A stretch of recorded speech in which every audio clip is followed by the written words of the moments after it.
Welcome to Policy Chats, the official podcast of the UC Riverside School of Public Policy. I'm your host, Dory Pham. Join me and my fellow public policy classmates as we explore potential policy solutions for today's most pressing societal challenges. Thank you for taking the time to come talk to me today. We're discussing your chapter in my book, Technology versus Government, Chapter 7. The book's divided into three parts. The problems, which was the first couple of chapters. The people, because I always feel it's important when you're looking at technology and government, it's not about the technology, it's the people. And then, your chapter's in, the potential of the future. And so I kind of want to, give a little preamble as I do every episode, and then ask you about your work and then use that as a launching pad. So essentially the book is really, it's an exploration of the challenges government has in understanding technology, implementing technology, adopting technology, and then the potential implications of that on the future generation, what I'm calling Generation T, which is the technology generation. Those kids who were born in 2002 and later. Broadband to the home didn't come out until 2000, so it was reached 70% penetration by 2010. So if you're born in 2002, you probably don't remember a time before broadband was in every household. The iPhone came out in 2007 and Samsung Galaxy in 2011. Again, that generation doesn't know a time where technology didn't completely surround them, and they've grown up engaging in technology first. And so what happens when they become the next level of employees of government? We're sitting here at the UC Riverside School of Public Policy, where we have students who are all members of Generation T. All of the students here were born after 2002.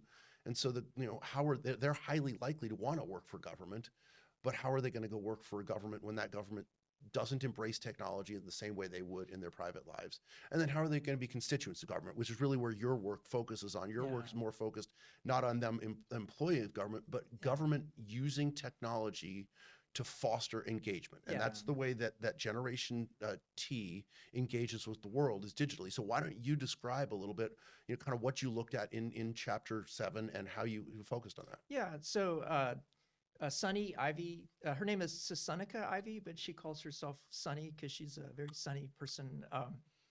Anyway, so Sunny and I collaborated on that chapter because we share an interest in public meetings and sort of thinking of kind of how to have public meetings so that they're informative for public officials, right? So whether it's sort of designing public meetings so that they're constructive, inclusive, and informative. And it's really important because public meetings are just really a cornerstone of our democracy, and it's really the way it's the way for individuals to have a direct voice in government on policy issues. And it's also really the only way for public officials to just gain insights into the diverse perspectives in their community on the issues that they work on, right, in the ideal case. But the problem is that that we all have experience with public meetings that a lot of times they don't kind of match that ideal, and that public meetings in practice have a lot of dysfunctions. And so things like the public meetings themselves attract people who are unrepresentative of the community. And a lot of times the people who show up at public meetings really represent kind of the more powerful interests in the community, the wealthier interests. It's usually the loudest voices. And then when the people show up, they oftentimes have some axe to grind. So they don't really have incentives to engage constructively with each other and with public officials, or necessarily to stay on topic or to avoid trafficking into misinformation. And so a lot of times, public officials really don't find public meetings informative for their work. It's more role playing. Yeah. Everybody knows what's going to be said in advance. Yeah. Than any kind of genuine dialogue Exactly. to get a feedback. And it's a problem because they're not all public officials, but a lot of them, and maybe even most of them, are actually very interested to know what the community thinks about their work, and that they want to use the community's perspectives to inform their work. But the way they experience public meetings is a bunch of unusual people who don't look like the community show up and just yell at them, right? And so makes public officials really frustrated with public meetings. And a lot of times if sort of a lot of agencies have public meeting obligations, like the one we talk about in our chapter, the AQMD has public meeting obligations, and their meetings, they do a good job running meetings, but generally speaking, a lot of times because public meetings aren't informative, public officials will hold them in order for people in the community just to vent, and then they let people in the community vent, and then they go back to their office and do what they would have done even if they didn't have the public meeting. I've been to plenty of these, and what I've seen, my personal experience is, you get the people on the dais, and then you get two kinds of people in the audience. One is the people who are paid to be there, and what I mean by that is the advocates, whether it's business advocates, environmental advocates, people who are professional advocates. And they have hardened interests, and they're there they're not there to engage, but they're there to kind of hammer a specific point. Exactly, and absolutely. it's known in advance. Yeah. And then the other are, as you said, the people with the axe to grind. And what's missing is the genuine voice of the community. Of the community, yeah.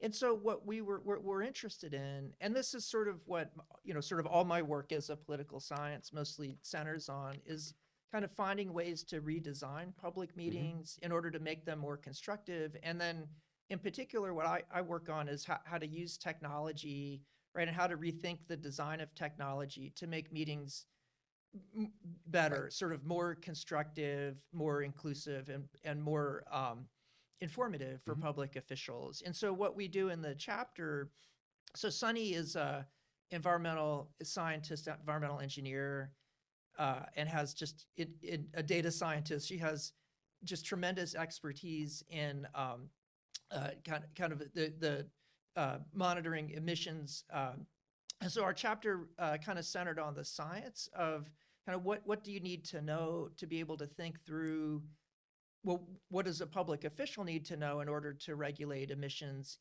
here in our area? And so we kind of centered on the South Coast Air Quality Management District. And so the chapter begins with kind of the science of the policy, kind of what do you need to know in order to kind of reason through how to think about the policy questions, and a little bit about the politics. And then but then Sunny also is an expert. She actually attends a lot of public meetings, right? And so we collaborated on sort of thinking about, well, how would we rethink public meetings to design them so that if an agency like the AQMD had a public meeting about controlling emissions around the warehouses here in the Inland Empire or at the ports of Long Beach,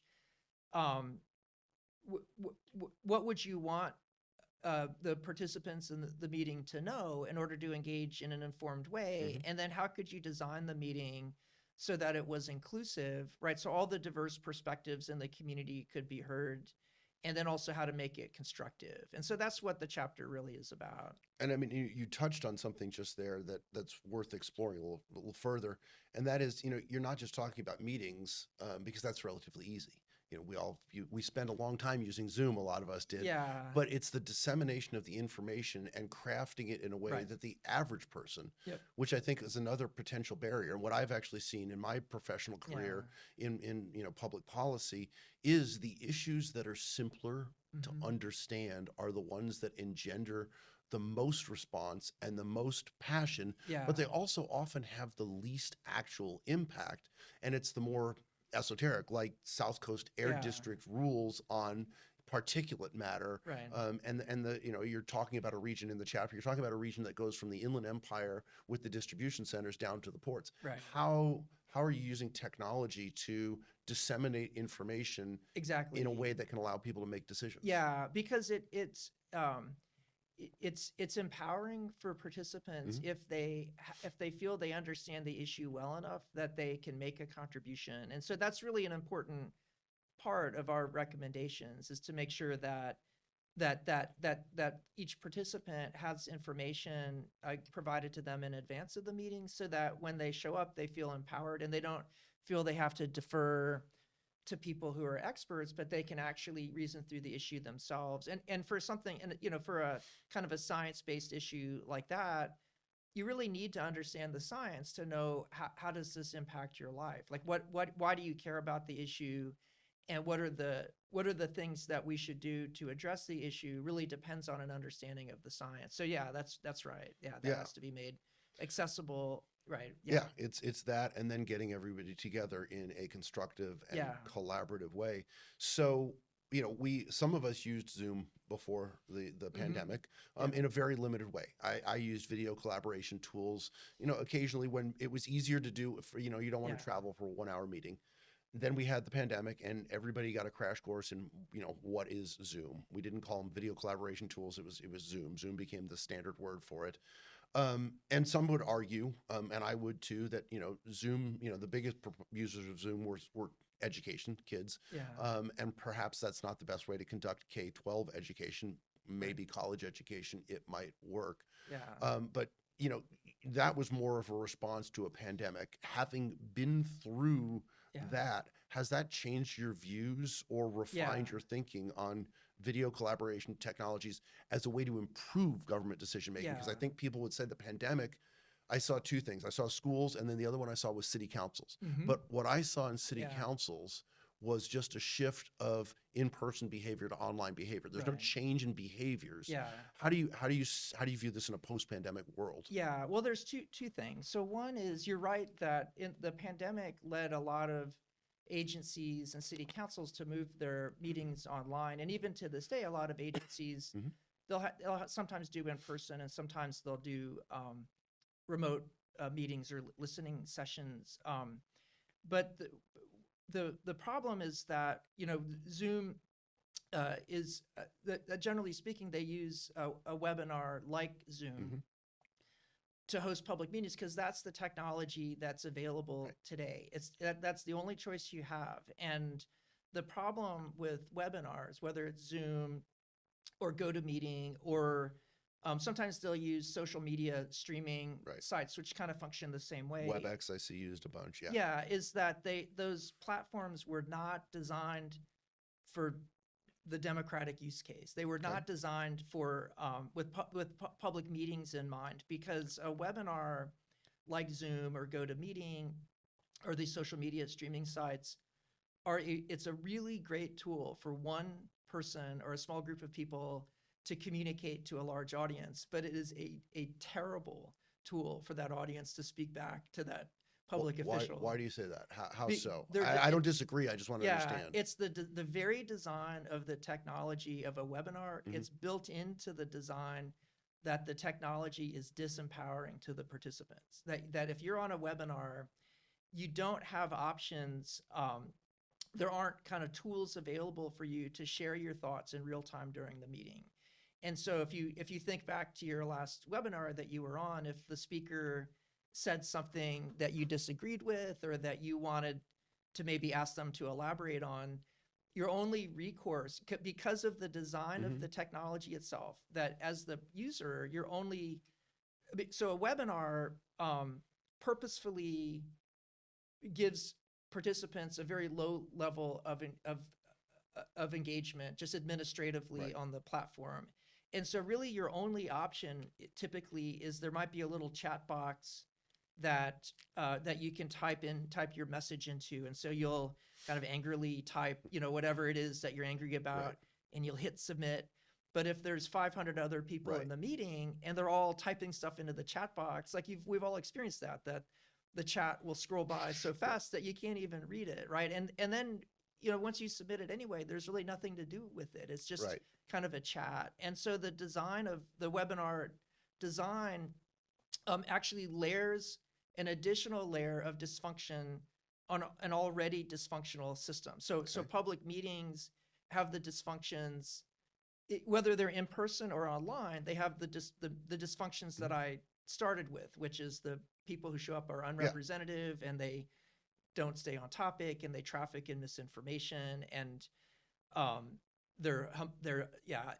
so there's the public meetings have kind of a core set of dysfunctions, and then when public agencies switch public meetings to a webinar, the webinar does nothing Right. to reverse those underlying dysfunctions, but then they layer this additional layer of dysfunction on top of a dysfunctional system, because they're, by design, they're disempowering for the participants. So participants are already frustrated with meetings in general, and then they go on a webinar and they become even more frustrated because they don't have a voice. And so that's what kind of, something that I'm working on, and we talked some in the chapter about, is sort of finding ways to give users of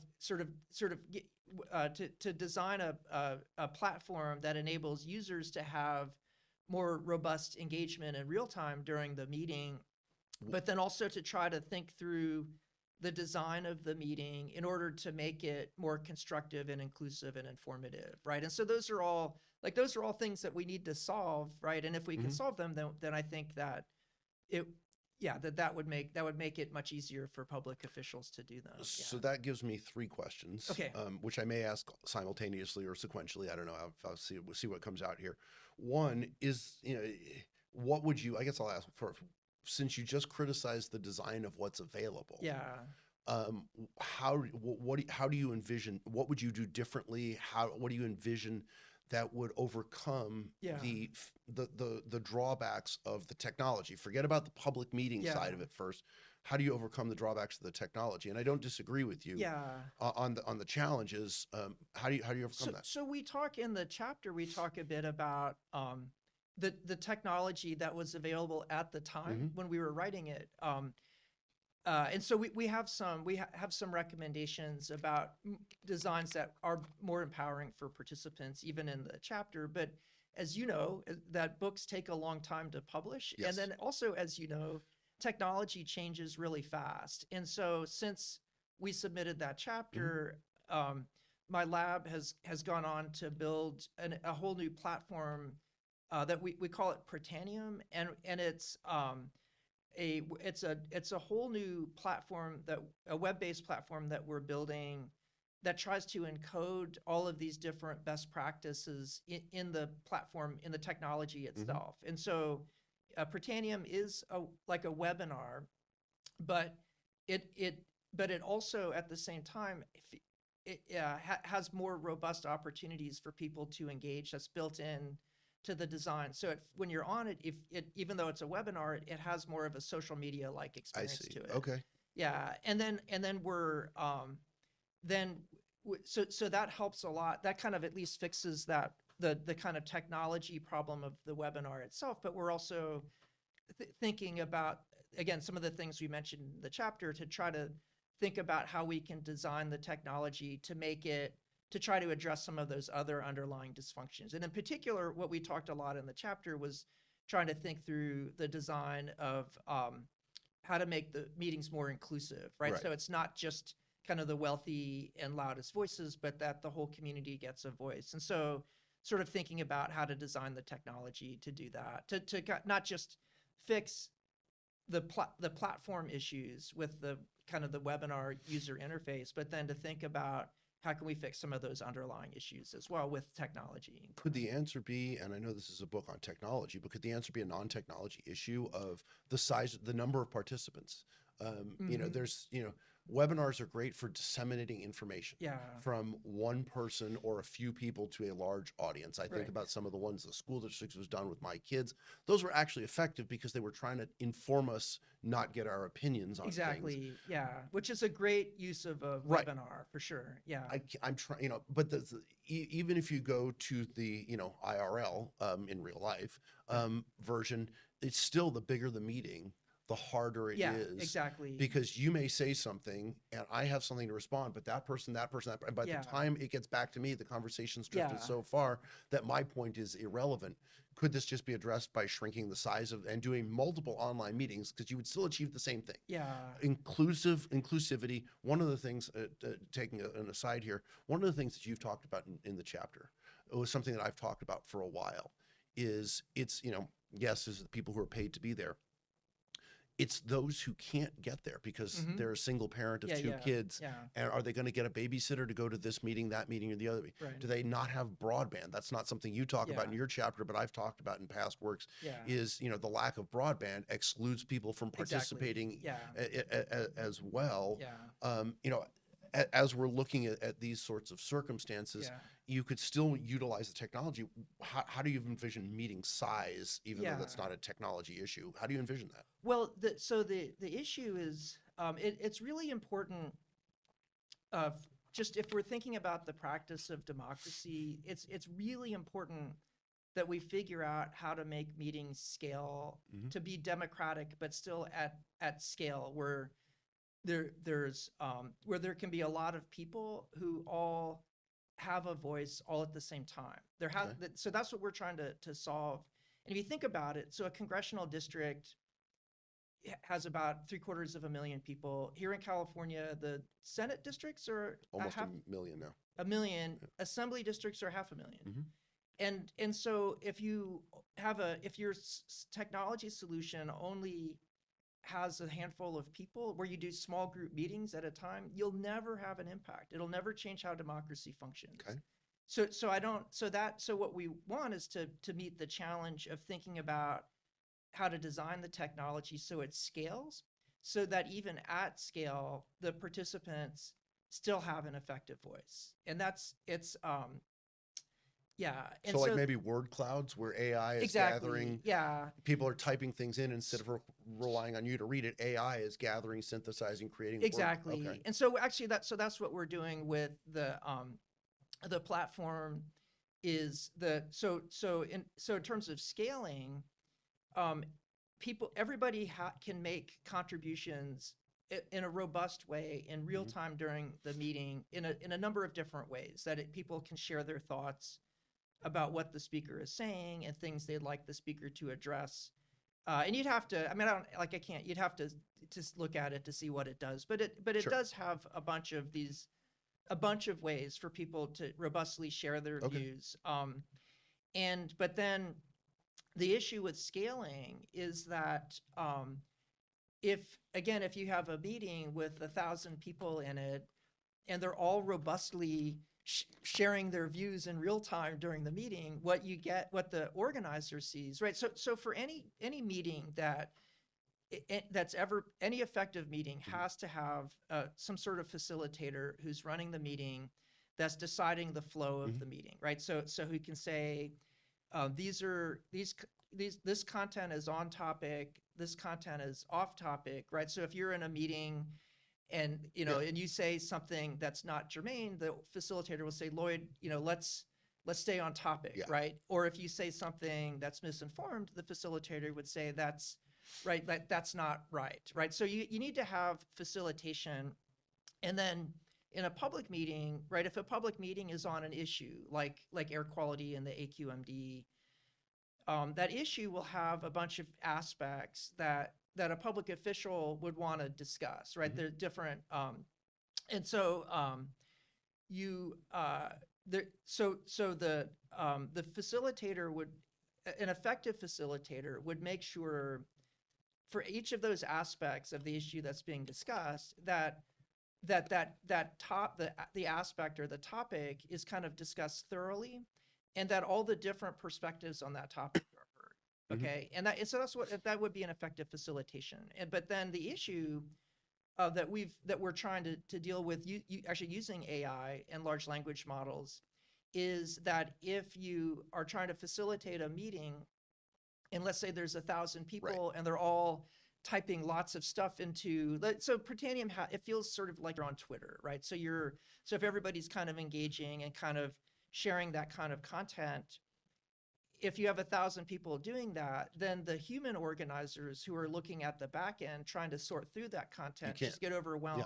Yeah. And so what we're doing is trying to make use of large language models to do that same kind of facilitation that you would do if in a small group meeting, but to use AI to be able to do it at scale, right? So that as people are making comments and asking questions, the AI will say, oh, this comment is on topic and it's related to this aspect, right? But this comment is just off topic, and so we'll set it aside. And then within a topic, you can kind of sort it based on whatever criteria you like. And then that kind of enables a smaller number of organizers to then kind of decide in the end, as the human in the loop, to the whole system, decide sort of what makes for an effective flow to the meeting.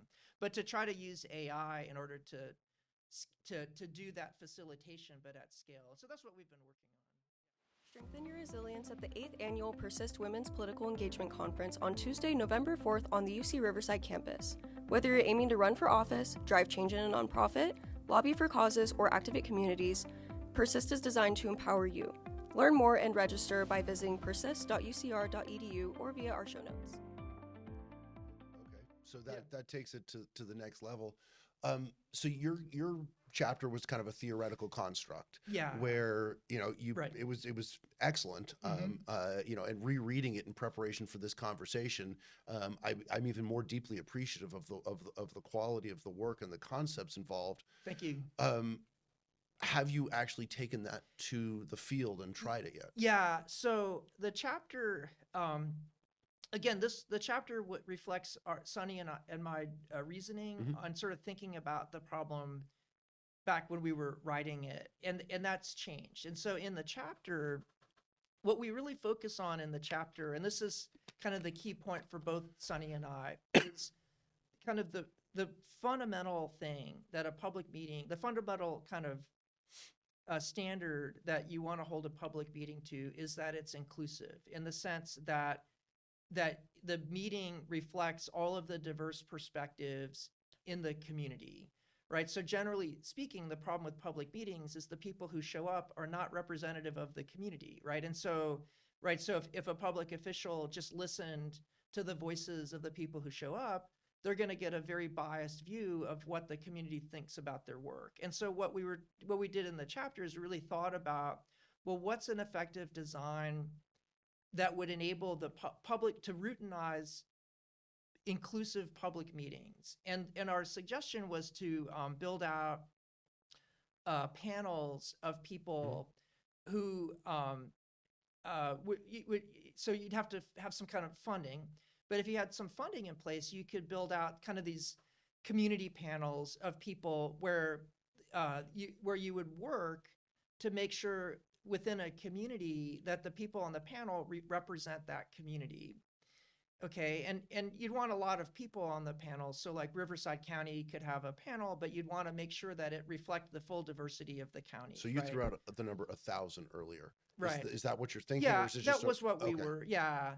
And so the hard part then would be maintaining that panel, right? Because if you had people sort of join it either as volunteers because they would want to be the voice of their part of the community, or if there was funding that could help to fund and incentivize them to do that, you could build out a panel that's inclusive, but then the hard work would be to maintain that over time, because people at some point will get tired and say, I'm going to step down from the panel, right? And so, but doing that is easier to make sure that panel stays representative than it is to try to make sure each meeting that you hold is representative, right? Because that doing that effort to get representativeness would have to be replicated every single time you did a meeting. And so our idea was in that chapter was to solve the inclusiveness problem by having panels of community residents that you could then invite to attend meetings. And it's so the idea is based on a project I had done previously we did some town halls in collaboration with members of the U.S. Congress, and that sort of, we talk a bit about in that chapter about the lessons we learned from that study and kind of best practices for that. But the way that earlier study worked was we worked with a survey research firm that had panels of people in each congressional district. And so so the survey firm we worked with sent an invitation to people on their panels, and the people on the panels who showed up at our meetings because the panels were representative of the community, the meetings we held were representative because they were drawing from these representative panels. And so it's actually a really good, if you have such panels in place in a community, then if people on those panels have an opportunity to attend a meeting, the people who show up will be representative. Does that make sense to Oh, no, you? absolutely. It was, And so, the universe and the yeah. subpopulation. And so the problem though is that we've looked into it, and finding funding for that is that it just isn't going to happen. It's just so I think it was a really good idea. And I hope, I've heard other people mention it too, and it would be great. Like if like California decided we're going to invest in communities, we're going to build out these community panels in communities so communities can be empowered and have a voice. If they wanted to, they could pay for that and they could get it, right? But until that day happens, what we're working on, so that was the recommendation in the chapter. But since then, I've come to realize that I don't think that we will be able to do that because it's so hard to get funding. But for the that kind of concept thing. is still sound. This concept and is that's perfectly sound. really what the book overall is looking at is Yeah. not necessarily looking at you to solve a specific problem Right. now, but Right. ways that technology could be used, Yeah. even if it's not exactly that way. And I Yeah. think video collaboration, video engagement is certainly, Yeah. there's benefits to it. And so, maybe is there another way you could apply the same Yeah. concept? So what we're doing instead is so this is a big part of the way my lab's thinking has So I evolved. basically threw you a since- softball here. Yeah, you didn't just I? did Okay. actually. Yeah. Because we, I just think it's too hard, right? So the panel idea that we had is sound, and I actually think it's a good investment, for example, for the state to pay for that, and they should. So you should tell your former colleagues in the assembly, right, to go pay for that. But until that day comes, after we thought about that, and I don't think that we're able to do that. And then we thought about, well, maybe just work with the survey research firms, right, to have the survey research firms sort of draw representative samples. But the problem with survey work these days is that it is impossible to do surveys, especially in small geographic areas, because of cell phones. So in the old days, when there were landlines, survey firms could just dial up. Yeah. You could say, I want a representative sample of residents in Palm Springs, right? And you just dial them up, Right. and you could do that. But now you can't do it because Nobody answers their phone. Nobody. Yeah. So your phone doesn't match your Right. location, and then you can't do that anyway. And then even if you found them, they wouldn't answer it, right? And so survey research is really there's a lot of survey firms that have these online panels, but the online panels they do not maintain them for small localities. So there is no such thing as like a panel for the city of Riverside or the city of Palm Springs, or even this congressional district, or even the county. Like, they just don't exist, right? And so we thought for a while, and we actually talked a lot with a survey firm that I work with, and we couldn't solve that either. So we're onto a third solution now, which is to really we're rethinking. So this is something this would be new to Sunny, because it's I haven't this so this is kind of a new project that my lab has just started to work on.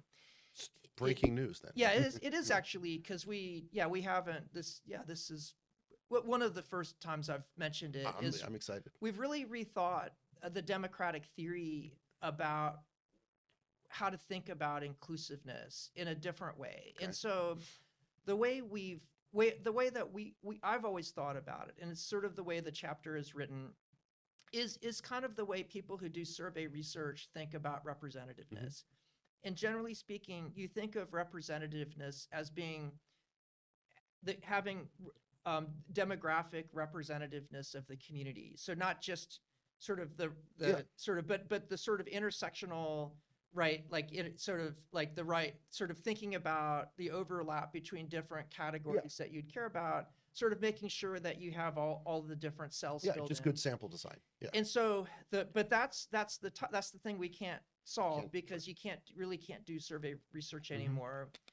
And so we're thinking about inclusiveness in a different way, which is to think about instead of thinking in terms of demographics, thinking in terms of the diversity of stakeholder perspectives on an issue. So for a given issue in a community, there will be different groups, right? Either like organized groups or just groups of individuals who share a perspective on that issue.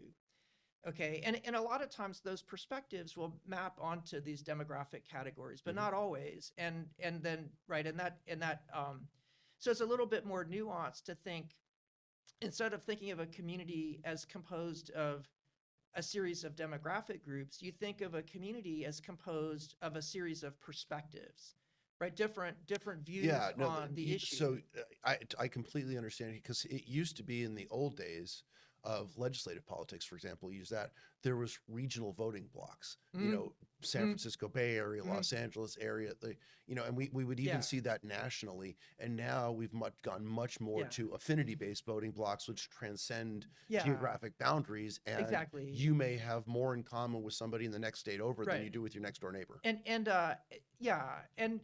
it just makes it a bit more nuanced too in thinking about what inclusion is, because what matters is that the diverse views, the diverse perspectives are voiced in a community meeting, right?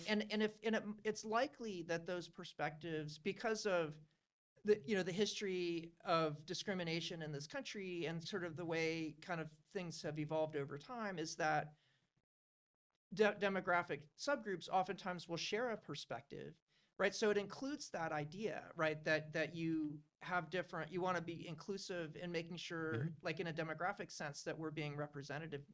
But it's actually kind of a broader and more fundamental concept, that what you're doing is making sure all the different perspectives on that issue are voiced. So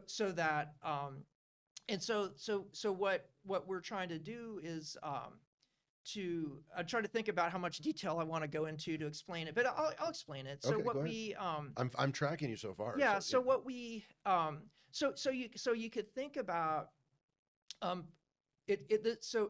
thinking about democracy as different stakeholder perspectives, right? As what needs to get represented is sort of the reasoning that different groups of people have about why they're for or against an issue.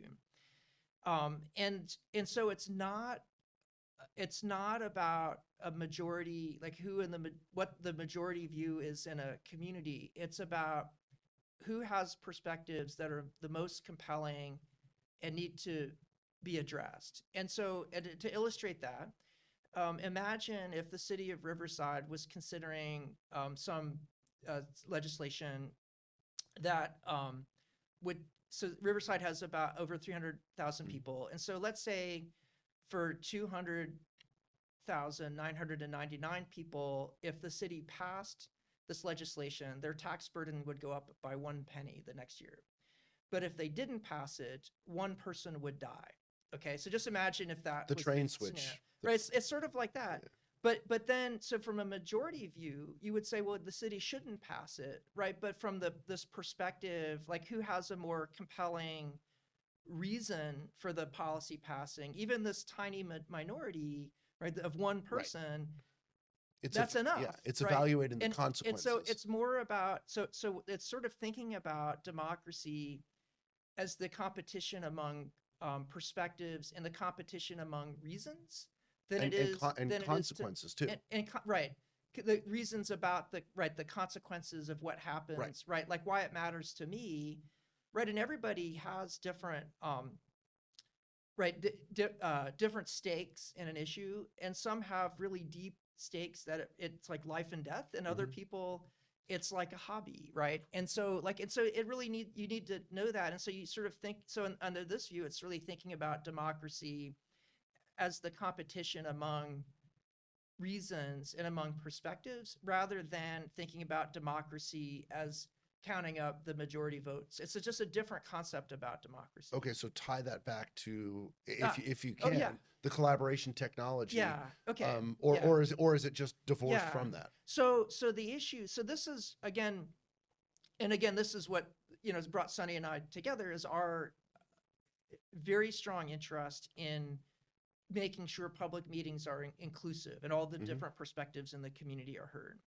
And so the core problem with public meetings is the fact that the people who show up at the meeting are always unrepresentative of the community. It has to be, right? The people Yeah. who are motivated to show up are either they're generally wealthier and they don't like Right. they're They either have the angrier. resources to show Right. up because they're paid to be there. right. An Or advocate for, they're like an attorney and they can, instead of playing golf, they could go to a right. public meeting, right? Exactly. And but if you're working two jobs at Amazon and you can't afford childcare, right? Then you're not Exactly. going to show up at Right. so that's the problem that we want to address is how to make sure. And by the way, not the Amazon, but that's the exact example I use. School districts, single parents are, if you hold a school board meeting in Right. downtown Los Angeles, Right. in the middle wealthy, in the middle of the day, Yeah. you're almost intentionally, and Yeah. that's just the way it's always been done, Yeah. but you're almost intentionally setting it up to exclude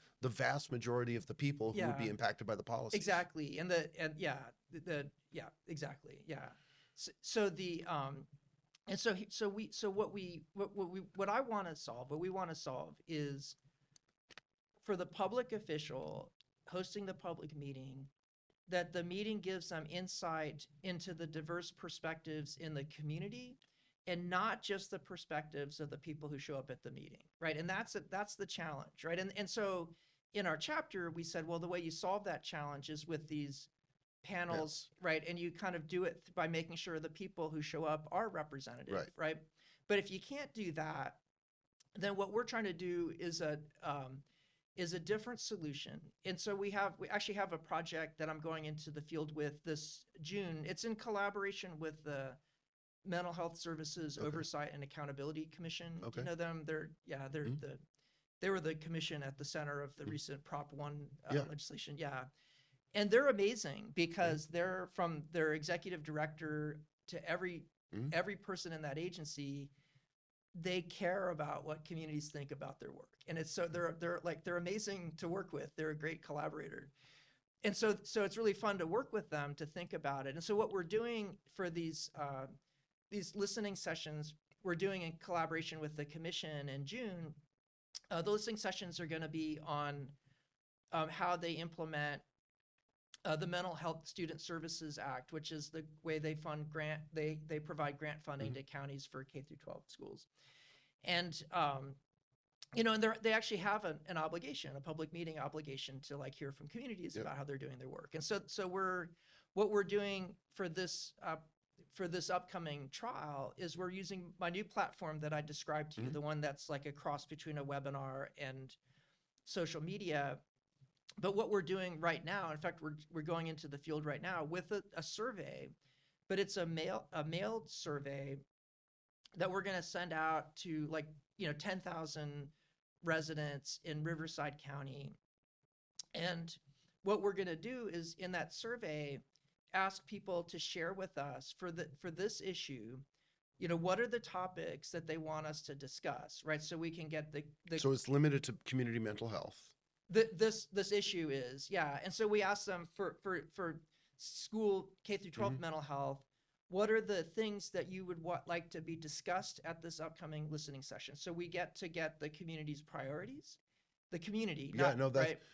I raise my eyebrows because usually the people setting the meeting, whether it's they come up with the agenda. Exactly. Yeah. You've reverse engineered that. You're like, hey, this is supposed to be a community meeting. Right. Let's figure out a way to let the community tell us what they want to talk about. So what we actually do with the platform on Britannium is we get the reading material, right, that we need to share with the participants, and we actually upload that into our AI, and you hit a button, and the AI comes back from the reading material that you're using to structure the meeting.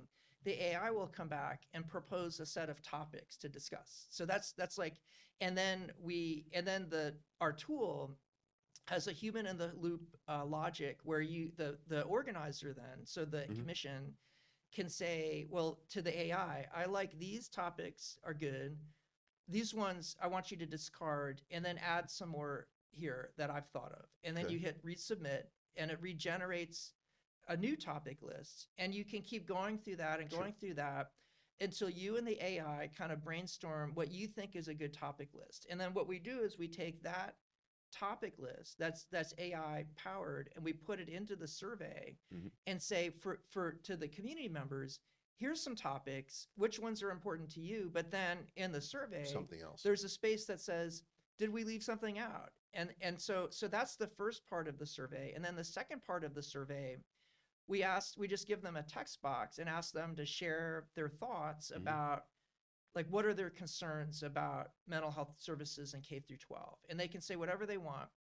And so what we're going to do is take the results of the survey, and then for the topics, we'll redo the topic list so that the topics that are going to be part of the workflow of the meeting, right? So that'll give us a set of topics that we have to work through in the meeting, right? Those will be determined by the priorities of the community based on the survey. And then on top of that, for a given topic, we'll be able to use this text that that the community shares with their concerns about the topic. We'll use that same AI to find out what are the different stakeholder perspectives in the community. So just like we're using the reading material to discover topics, we're using the survey responses to discover perspectives. And so what that does then is it means that this the algorithm that's kind of determining how the facilitator is determining the flow of the meeting, the algorithm that's assisting that, instead of just doing whatever it wants, it's all scaffolded and anchored to the perspectives in the broader community. Right. And so then, right, so that's all done in advance of the meeting, and then that's all kind of set up. And then we hold the online meeting in Britannium.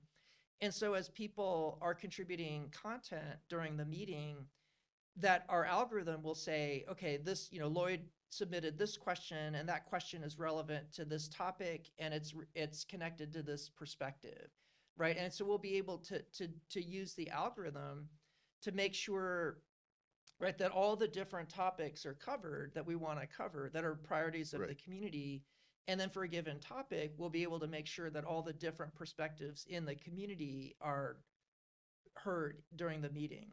And so what that does is it uses AI, right, and technology and this kind of engineering design to make what you see at the meeting reflect the broader views of the community. And so it could be at these meetings on K through 12 mental health.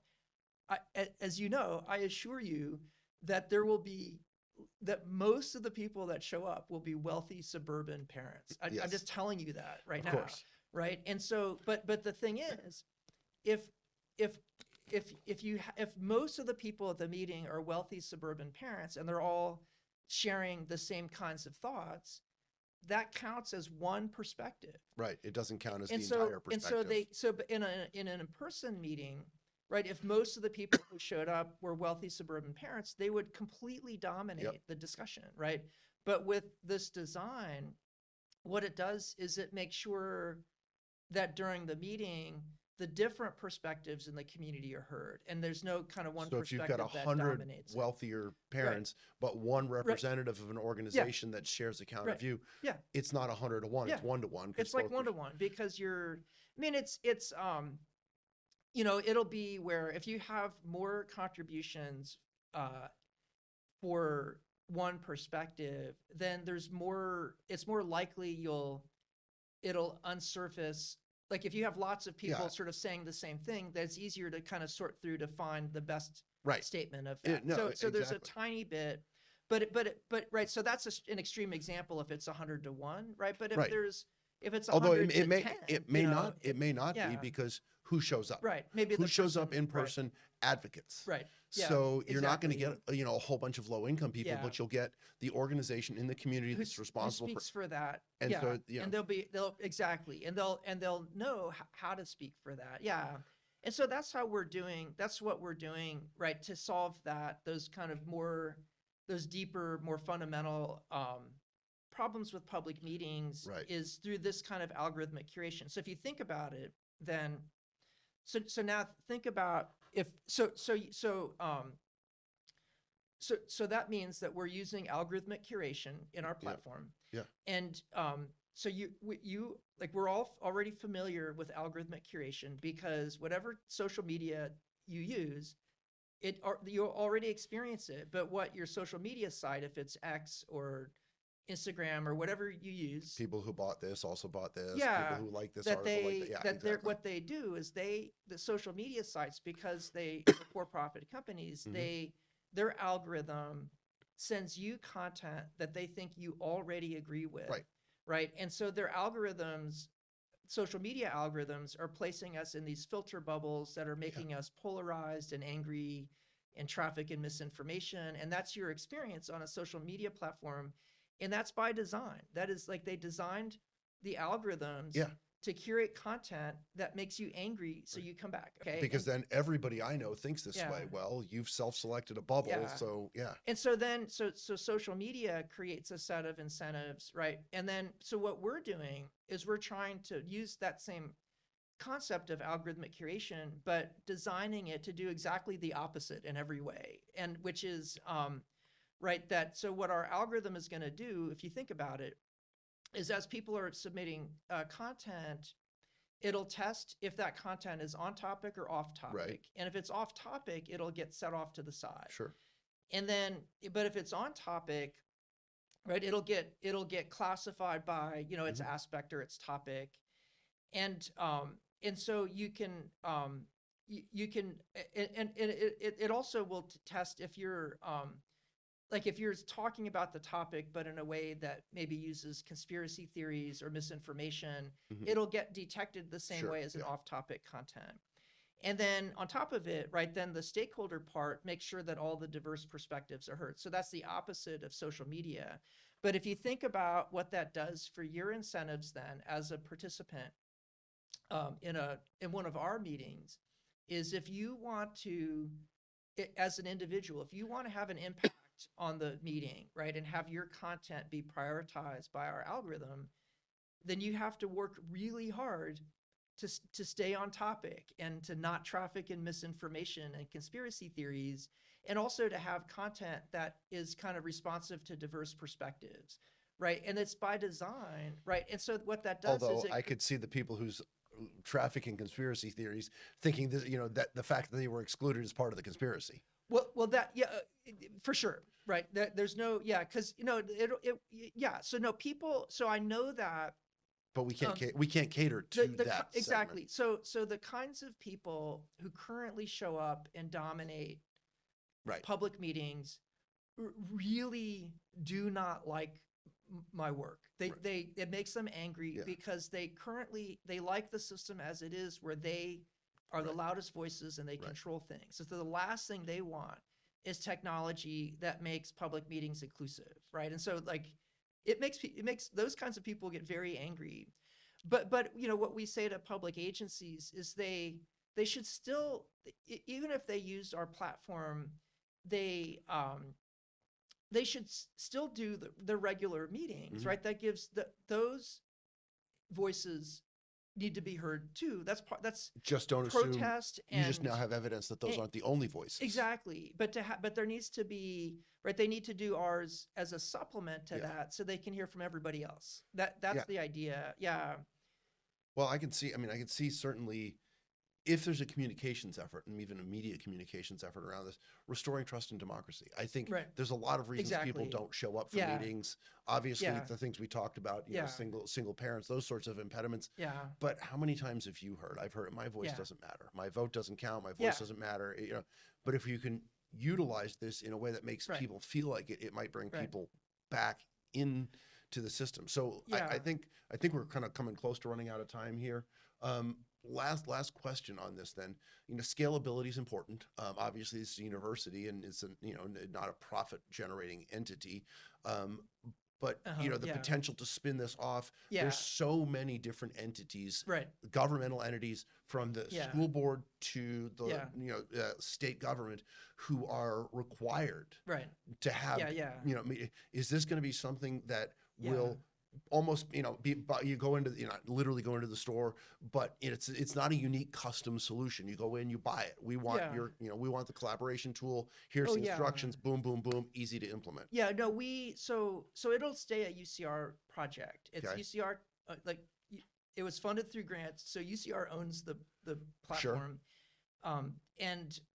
But sometimes people, my colleagues in engineering, when they build Yeah. a new product, they spin it off as a company and they try to make a lot of money.